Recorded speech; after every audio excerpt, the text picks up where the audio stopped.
नमस्कार, आप देख रहे हैं AP today news 24। Shishu Vidya inter college Dakpathar के अध्यापक अध्यापिकाओं का धरना प्रदर्शन। शिशु विद्या मंदिर डाकपत्थर में कार्यरत कुछ अध्यापक अध्यापिकाओं और कुछ कर्मचारियों की स्कूल प्रबंधन समिति के द्वारा आपसी मतभेद के कारण सेवा समाप्त की गई थी, जिससे नाराज कर्मचारियों ने आज शिशु विद्या मंदिर इंटर कॉलेज डाकपत्थर के मुख्य गेट पर धरना प्रदर्शन व आमरण अनशन पर बैठ गए। उक्त कर्मचारीगण का कहना था कि कुछ दिन पूर्व विद्यालय में शिक्षकों का आपसी मतभेद हुआ था, जिसकी जांच मुख्य शिक्षा अधिकारी देहरादून के द्वारा खंड शिक्षा अधिकारी विकास नगर को दी गई थी।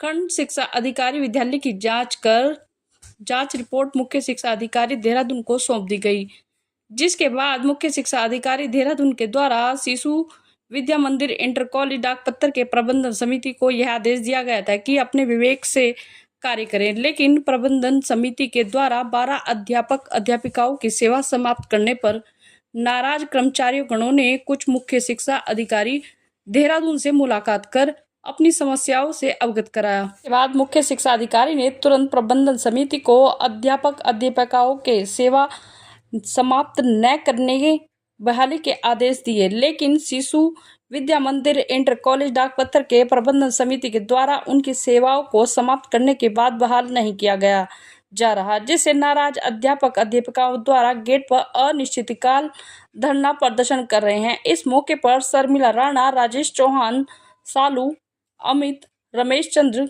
कुसुम गौड़, सुनील चौहान, मानसी पवार आदि मौजूद रहे। विकास नगर से मनीष चौहान की रिपोर्ट। सर, मामला ये है कि सभी अध्यापक अध्यापिकाएं जो यहाँ पर अभी धरने पे बैठे हैं, ये हमारी एक मजबूरी हो गई है, क्योंकि सर एक यहाँ पे प्रक्रिया चलती है कि 1 अप्रैल से 31 मार्च तक एक नियुक्ति पत्र, जिसे हम अनुबंध भी कह सकते हैं, वो प्रदान किया जाता है। तो सर हर बार की तरह वो रिन्यूअल होता है, कोई ऐसा नहीं कि उसमें कोई दोबारा इंटरव्यू होता है या दोबारा कोई टेस्ट होता है, वो वही जो रिन्यूअल होता है। वैसे हम कंटिन्यूटी में ही रहते हैं और पूरी 12 महीने की हम सैलरी भी लेते हैं।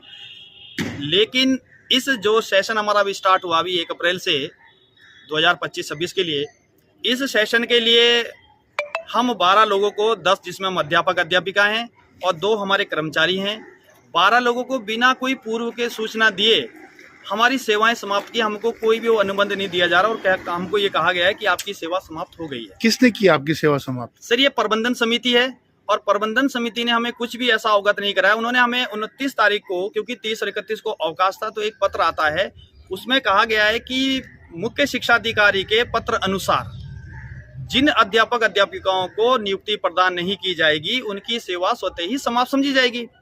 तो सर हमने फिर जो है समिति से बात करी, तो उपाध्यक्ष जी से बात करी, सचिव जी से बात करी, हम उनके वहाँ गए। मैंने कहा भाई क्या मैटर है बताओ, कोई बताने को मैं राजी नहीं था। 2 दिन बाद जब हम दोबारा सचिव जी के पास गए, तब उन्होंने हमें एक पत्र दिया है जो मुख्य शिक्षा अधिकारी देहरादून के यहाँ से जारी हुआ था। उसमें कुछ 8 नाम बाई नाम खोले गए थे कि इनके द्वारा विद्यालय में असहयोग प्रदान किया जाता है। तो हम उसी चीज को लेकर के हम जो है ऑफिस गए सर, और एक ज्ञापन हमने उप जिलाधिकारी विकास नगर को भी दिया था 2 तारीख को, और खंड शिक्षा अधिकारी महोदया को भी हमने 2 तारीख को ही अपने ज्ञापन दे दिए थे।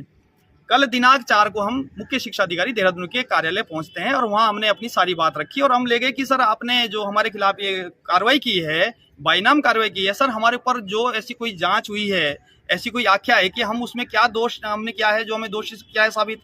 तो उन्होंने कहा कि मैंने ऐसा कुछ नहीं लिखा था, मैंने एक चेतावनी लेटर जरूर दिया था, क्योंकि सर पीछे यहाँ पे नवंबर में एक बच्चों का विवाद हुआ था सर, उसमें बच्चों के भी साफ स्टेटमेंट थे और जो जांच समिति आई थी उन्होंने भी कहा था कि इसमें ऐसा कोई सामने तथ्य नहीं आया है जिससे ये कहा जा सके कि यहाँ पे जो है टीचरों का इसमें कोई इन्वॉल्वमेंट था। ऐसा कोई तथ्य उसमें सामने नहीं आया। तो हमने यही बात वहाँ भी रखी कि ऐसा कोई तथ्य तो है नहीं आख्या में कि हम दोषी सिद्ध हो रहे हैं, तो सर आपने एक तरफा कार्रवाई कैसे कर दी हमारे ऊपर। तो उन्होंने कहा मैंने ऐसे नहीं, मैंने एक चेतावनी लेटर दिया था कि विद्यालय में जो है शांति व्यवस्था बनी रहे और विद्यालय जो है सुचारू रूप से चलता रहे। तो हमने कहा सर आपने तो ये कहा, लेकिन उन्होंने इस लेटर का मीन अलग निकाल के इस लेटर को एक ढाल बना दिया है कि ये बाहर करने का एक मुद्दा हो गया। तो सीओ साहब ने कल हमें एक आश्वासन दिया है कि कोई बात नहीं, ऐसा कुछ नहीं है, ये आपके चरित्र पे कोई इस तरीके से हमने कुछ लिखा नहीं है। लेकिन उन्होंने दोबारा एक पत्र उन्होंने कल जारी किया है, जो कि उन्होंने हमें कहा है कि 1 कॉपी आपको दे रहे हैं और 1 कॉपी विद्यालय को दे रहे हैं। तो वो कॉपी हम लेके आए जिसमें साफ कहा गया है कि उक्त कार्रवाई जो है न्याय संगत नहीं है, क्योंकि ऐसी कार्रवाई नहीं हो सकती थी। तो उन्होंने साफ लिख दिया उसमें कि न्याय संगत नहीं है और इनको जो है पूर्व की भांति जो है नियुक्ति प्रदान की जाए। तो प्रबंधन समिति क्या बोल रही है? तो सर आज हम वो लेटर लेकर के विद्यालय में आए, लेकिन विद्यालय में जो हमारे कार्यलिपिक है उन्होंने कहा है कि मुझे जो है प्रबंधक जी के द्वारा कहा गया है कि ये कॉपी मेरी नहीं है और ये लेटर हम नहीं ले सकते। तो सर जब ये लेटर कोई नहीं ले सकते, हमारी कहीं भी सर सुनवाई नहीं है, तो मैं शासन से प्रशासन से सर ये गुहार लगाऊंगा कि सर 12 लोग यहाँ पर हैं हमारे साथ, एक अध्यापिका है सर 32 साल से कार्यरत हैं और बाकी सभी अध्यापक कोई 8 साल से कोई 10 साल से यहाँ कार्यरत हैं, अपनी सेवाएं दी हैं सर, यहाँ पे अपना मुख्य समय इस विद्यालय को दिया है सर, बिना किसी कारण के इस तरीके से किसी की सेवा समाप्त करना। तो इसलिए मैं प्रशासन से शासन से गुहार लगा रहा हूँ कि हमारे साथ न्याय हो, हमें न्याय दिलाएं। Thank you.